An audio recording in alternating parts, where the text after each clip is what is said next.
I'm making the assumption that the directions to this problem are to completely factor this algebraic expression. I have rewritten it over here. And whenever you see the word factor, or you know you're going to factor a polynomial expression, the first thing you should do is factor out the GCF. Look for greatest common factor that divides into each term evenly. And I can see there's a P and a Q in each of the four terms. So I factored out the PQ, leaving P minus Q minus RP plus RQ. You can redistribute the PQ to make sure that you factored it correctly. But I think that this is what remains inside the parentheses.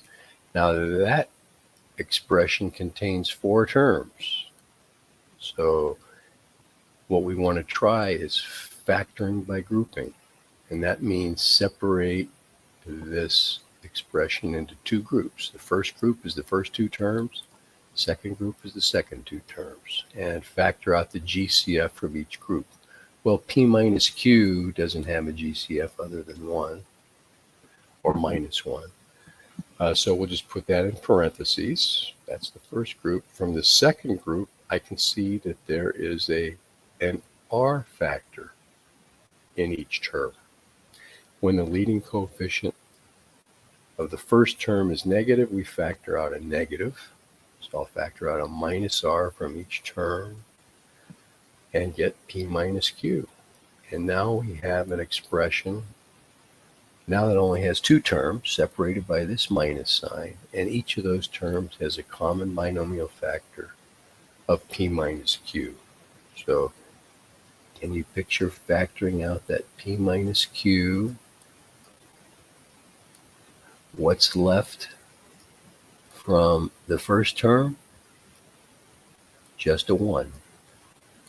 If I factor out this P minus Q from the second term, what's left is an R. So that's what you visualize when you factor out the common binomial factor. And you can redistribute that P minus Q times each term inside. You see, you get what we started with.